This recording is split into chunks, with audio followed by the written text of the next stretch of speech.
امروز که میخوایم بیان کنم رابطه حجاب را کدی وفای زن و شوهر. اساس زندگی مشترک زن و شوهر و یک دختر یک بچه یکی که دیگه وفادار باید باشن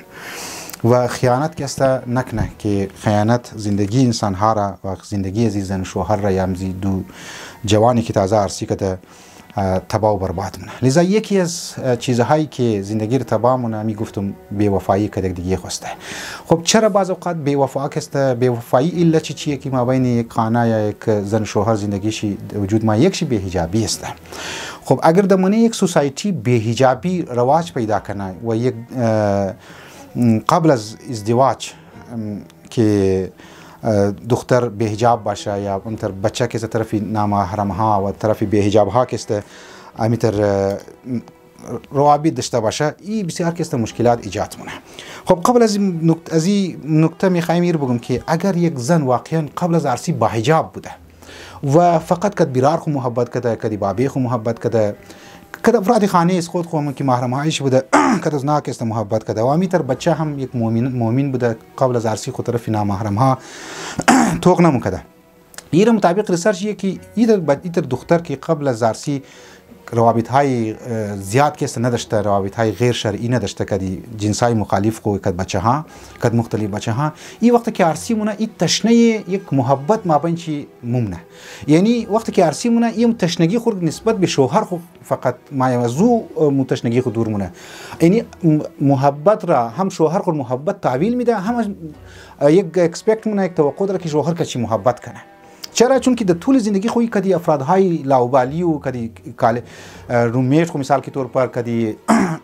برو کد از اونایی روابط نداشته که اونجا محبت قبلا تقسیم کده نه ای تقسیم نکده عالی که عرسی کدی میخوای تقسیم کنه میتر بچه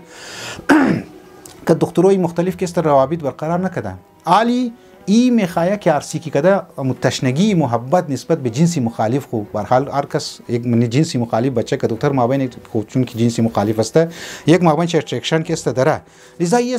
ما زن خو محبت میخواه و همیتر که است زن چی که است زن خو محبت که است میده یعنی یک قسم وفا مابین زی اردو که است ایجاد میشه. از دو طرف اگر توخ کنی اگر یک شوهر در مقابل چی بچه که یال عرسی کده کدی دختر قبل از عرسی خو کدی دختروی مختلف روابط داشته کدی نامحرمه روابط داشته کد به حجاب روابط داشته میتر دختر کدی بچه های مختلف روابط داشته علی زنی من ای که وقتی که عرسی مونه چون که قبل از او آزاد بوده دیگه قبل از او یک آزادی فکر داشته اگر آزادی فکری هم داشته بوده آزادی جسمی هم داشته بوده هیچ کس هم رو توق نمیکرده ایراد که مختلف افرادها جوانهای ملاقات میکرده حالا که وقتی عرسی که دیگه محدود شد دیگه قید و بند مدال باید نسبت به زی مردی که شوهر شسته که زی باید رابطه برقرار کنه و بچه‌م باید که زی زن خو باید رابطه کسته برقرار کنه. حال چیکار میشه قبل از عرسی ای کسته که مختلف بچه‌ها روابط داشته علی امیتر بچه که مختلف دخترو کسته روابط داشته علی که او دیگی کی اون نانی که دختر پختمونه اون چاشنی که باید از نان زی که است بیچشه او نمی او بسیار د یعنی از محبت آمیز قبول نمونه. یعنی چرا؟ چون که این مختلف غذاها از مختلف دخترو دیده در مختلف اوتلا دیده علی سرشی تا نموشه در نانی زی زنچی امیتر زنچی نسبت به کارهای شوهر خو کس تا نموشه سرشی لذا اینا آهسته آهسته نسبت به دیگه خو کس وفادار نمونه و وقتی که وفادار نماند دیگه از بعد زندگی که است از هم میپاشه و از بین که است موره واقعا من میترسته زنی من وقتی که ما شما توخ کنی یک بچه که قبل از عرسی دمنی کو ایژوکیشن یا انگلیش سنتر انگلیش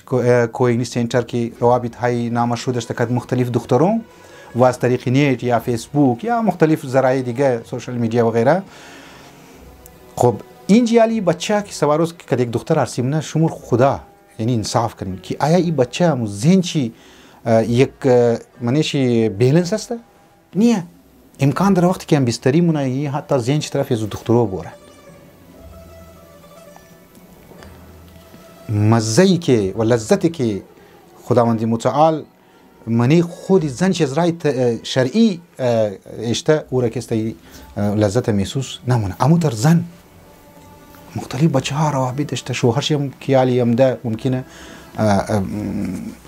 بعضی از خویایش هم که است که عوامل ها زیاد است که شوهر بد اخلاق باشه. خب از بعد میگن که نه ما خود از سر از ما بریزی تا نموشه بریزی بچه.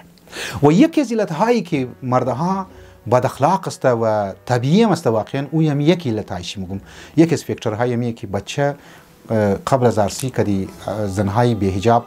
روابط داشته عالی کسی که دزی که زندگی مونه امو چیزهایی را پس دزین چی خو نقش مشه دیگه شیشته و که اصلا نمیله شیرمو اخلاقش خوب باشه. لذا زندگی از همی باشه و اینا نسبت به دیگه خو وفادار که است نمونه. و واقعا گفتم اموتر که اگر اینا حجاب اگر مکد یعنی یک زن پورا پوشش خور که است رعایت مکدک یعنی اموزو مردای حوس ران که است خود کو بچاو مکد هم او مردها که است نسبت به زن طرفش توجه نمیداد یعنی نمیتونست که توجه بده رایش رکاوٹ جوړ شده بود یک رزिस्ट مکدک که است رزिस्टेंस جوړ شده بود نگالی بچه که میخوای عرضی کنه خب ازی پیش خو یگو دختر ندیده دیگه بس قدم زی زن خو که است قانع میشه بریم زی زن قانع میشه امتر دختر که است اگر روابط ها قبل از عرضی نداشته باشه برای زی شوی خو که است قانع میشه و مشکلات خانوادگی که است پیدا نمیشه. لذا در من یک سوسایتی اگر بی‌روی و بی‌حجابی و بی‌حیایی اگر پیدا شد مشکلات ایجاد میشه. عزیزانی من برادرانی من خانواده ها از بین مور استحکام خانواده از بین مورون درباره استحکام خانواده ما مطالب بیان کردم. پروردگار عالم موشمور توفیق بده که طرف ازی ویلیوز و طرف ازی اقدارها موشمور توجه کنیم و ماشی خوبی طرف صراط مستقیم. والسلام علیکم و رحمت الله و برکاته.